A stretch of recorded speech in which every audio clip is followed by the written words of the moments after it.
tak sabdo jadi Imam Masjidil Haram.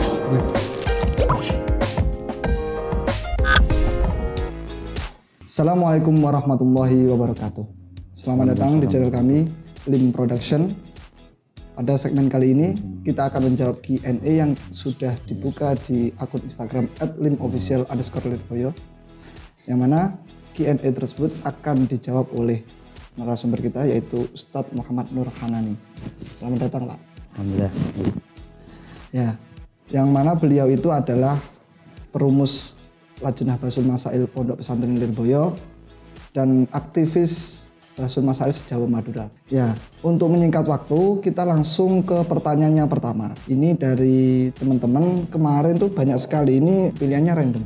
Yang pertama, pertanyaannya itu dari hamba Allah. Yang pertama, kenapa di Indonesia mayoritas memakai mazhab Imam Syafi'i? Tuh, mohon dijawab dengan singkat padat. Ya, begini ya. Jadi apa alasan dari kenapa kok banyak di Indonesia, di Syam, di Mesir itu dari kalangan Syafi'iyah? Karena ada berbagai alasan. Saya ketika membaca kitab Fawaidul Madaniyah karyanya Syekh Sulaiman Al-Qurdi niku ada keterangan termasuk khawasil Imam Syafi'i niku satu, beliau min Quraisyin. Jadi secara nasab beliau dari Quraisy. Dan ada hadis yang ditakwil oleh banyak ulama. Hadis itu tentang menyebutkan alimu Quraisyin yamla'u ardhon ilman, itu alimnya dari Bani Quraisy nanti akan memenuhi bumi dengan ilmu, itu ditakwil oleh aktsarul ulama yakni Imam Syafi'i. Satu itu. Terus yang kedua, di dalam kitabnya Syekh Khatib niku, Khatib Asy-Syarbini Mughniul Muhtaj itu, Imam Syafi'i itu juga secara nasab itu yang paling nasabnya yang paling syarif dari 4 mazhab yang ada itu, mazhabul arba'ah. Karena Imam Syafi'i itu bertemu dengan nasabnya Rasulullah dari jidnya Rasulullah yang bernama Sayyid Abdul Manaf. Kalau Imam Syafi'i itu kalau bisa disebutkan nasabnya Muhammad bin Idris bin Abbas bin Uthman bin Syafi' bin Sa'ib bin Ubaid bin Abdul Yazid, terus bin Hashim bin Al-Muttalib bin Abdi Manaf. 11. Kalau Kanjeng Nabi Muhammad bin Abdullah bin Abdul Muttalib bin Hashim bin Abdi Manaf. Jadi ketemu di Abdi Manaf, punya putra, salah satunya ya Abdul Muttalib kakeknya Imam Syafi'i dan Hashim. Terus Kanjeng Nabi juga pernah mengatakan Banu Hashim wa Banu Muttalib kasyai'in wahidin. Oh, berarti memang mayoritas yang menggunakan mazhab Imam Syafi'i itu memang sudah ada nas, dalil dan sejarahnya ya? Iya. Dari segi keilmuan beliau juga banyak, bahkan gurunya sendiri. Imam Malik itu juga pernah mengatakan man aradal ilman nafis fa alaihi bi Muhammad bin Idris. Bahkan gurunya saja mengatakan begitu. Jadi banyak ulama yang mengatakan begitu.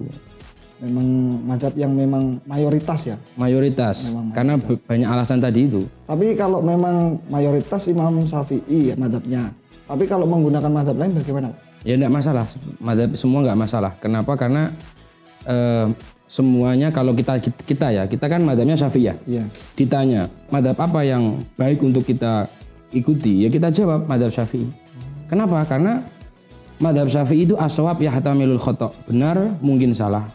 Sedangkan mazhab lain itu al-khata' yahtamilus shawab, salah tapi mungkin benar. Selagi ada itu satu dari yang ditampilkan oleh Imam Nawawi Banten itu di dalam kitab Tausyih niku. Dalam kitab Tausyih itu ada ba'di auliyaillah itu yang bermimpi ketemu Allah, ra'a rabbahu fil manam. Ini memang banyak perkhilafan apakah mungkin, tapi dalam mazhab Asy'ariyah bisa. Auliyaillah itu mimpi ketemu Allah tentu dengan biru'yatin taliku bidzati al-aqdas, dengan mimpi yang tidak menyalahi aturan antara khaliq dan makhluk, mukhalafah dan lain-lain itu. Terus faqala lahu, walinya itu tanya kepada Allah, ya Rabbi bi ayyil madzhab astaghilu. Dengan mazhab apa yang pantas untuk saya ikuti? Kata Allah, faqala lahu madzhabus Syafi'i nafis. Itu jawaban langsung di kitabnya Imam Nawawi Al-Bantani. Maka dari itu banyak dari ulama kita bahkan di Mesir, Syam, Di Indonesia itu aksarnya ya Syafi'iyah karena di Yaman juga gitu. Yaman juga Syafi'iyah. Lanjut ke pertanyaan yang kedua. Sesuci bagi orang yang tidak sempurna anggota badannya. Semisal anggota wudhu bagian kaki diperban. Maka yang tidak boleh dibasuh harus disempurnakan dengan cara tayamum. Ya. Benar kan Gus? Iya, benar. Bagaimana ketika nanti bersuci anggota tayamumnya yang diperban? Nah, bagaimana solusinya? Itu kalau dalam mazhab Syafi'i, tayamum itu adalah badal dari anggota yang tidak bisa dighuslu, tidak bisa dibasuh. Kalau bisa dikatakan badal. Dan anggota yang tidak bisa dibasuh itu mubdal minhu. Penggantinya. Penggantinya. Jadi begini, ketika badalnya juga naksun, ada yang kurang. Ada yang kurang sebab ada jabiroh juga, ada perbannya. Oh ya.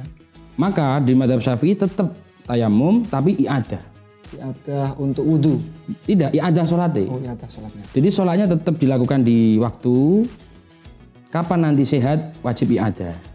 Dan cuma di dalam kitab Syarah Yakut Nafis ditampilkan untuk awam yang semisal apalagi sakitnya itu lama.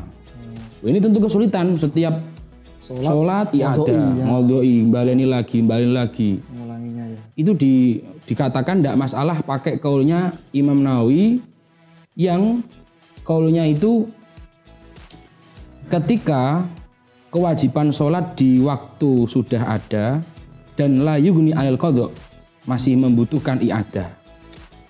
Nah, maka karena ada kekurangan ada kekurangan syarat rukunnya, itu kata Imam Nawawi pakai kaul yang memperbolehkan sholat fi waktiha, sholat di dalam waktu dan tidak usah i'adah. Itu ada. Oh, ada.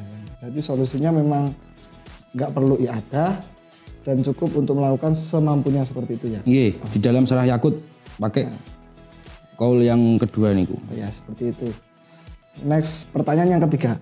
Mau tanya seputar hutang sholat. Misalnya saya punya hutang sholat, tetapi sudah lupa itu sholat fardu di waktu apa.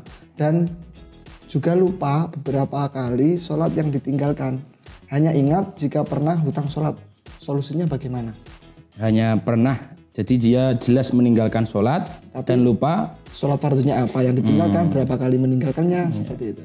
Kalau begitu, seperti halnya ibarat yang ditampilkan dalam Al-Fiqh al-Madzahibil Arba'a itu, man alaihi fawaid, siapa yang diwajibkan baginya itu fawaid, hal-hal yang wajib diqadha nggih, tinggalkan atau yang lain-lain, la yudru adaduha, tidak ketahui adatnya. Jumlahnya nggak tahu. Jumlah nggak tahu. Yes, cuma ingat sering saya ninggalkan misalnya gitu.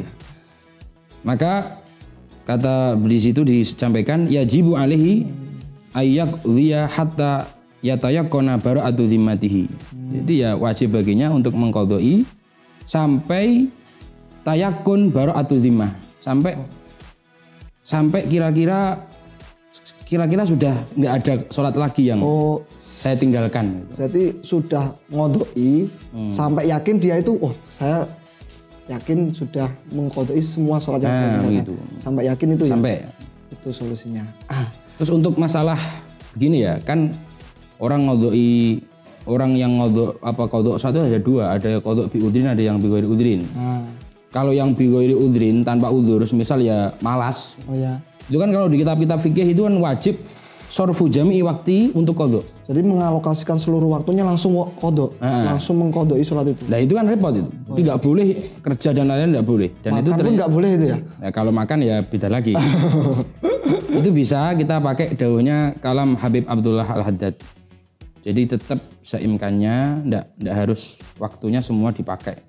Jadi seimkannya untuk mengkodok seimkannya. Kalau menurut saya supaya enak itu seperti yang saya pernah katakan kepada teman yang masalah dia juga punya tanggungan tinggal sholat. Saya katakan ya udah begini saja. Nanti setelah setiap sholat maktubah sama tambah satu sampai tayakun bara'atu zimmah gitu. Lanjut pertanyaan yang kelima. Pada suatu hari ada seorang yang berpuasa. Ia tidur di siang hari, tapi masih ada sisa-sisa makanan di sela giginya hingga tertelan. Nah, apakah itu menyebabkan puasanya batal? Sisa-sisa makanan itu? Ketika kalau dalam bahasa kitab itu jaryu, sisa makanan. Sisa makanan itu hampir tertelan. Hampir tertelan. Nah, itu kalau mampu keluarkan maka wajib. Mampu dikeluarkan. Tapi kalau tidak mampu nggak masalah. Oh, daging yang sulit itu ya? Misal sabeku jari ujuk-ujuk kelelek. Tertelan. Tertelan terus. Tidak masalah. Dan tidak ada kewajiban untuk sikatan di malam hari. Hanya sunnah. Sikat gigi nggak diwajibkan ya? Enggak, hanya sunnah. Jadi untuk kan ada orang yang mengatakan loh berarti seharusnya setiap malam sikatan supaya ketika siang hari tidak ada sisa. Itu tidak ada, itu hanya sunnah. Sunnah takhallul ketika malam itu hanya sunnah. Yang penting satu, ketika hampir tertelan dia nggak bisa mengeluarkan maka ya tidak masalah. Oh iya. Jadi tidak membatalkan puasa ketika tidak nanti membatalkan. Telannya itu tidak sengaja ya? Tidak sengaja. Beda lagi kalau sengaja itu ya. Beda lagi, tambah makan satu piring ya. Serepot nih ya.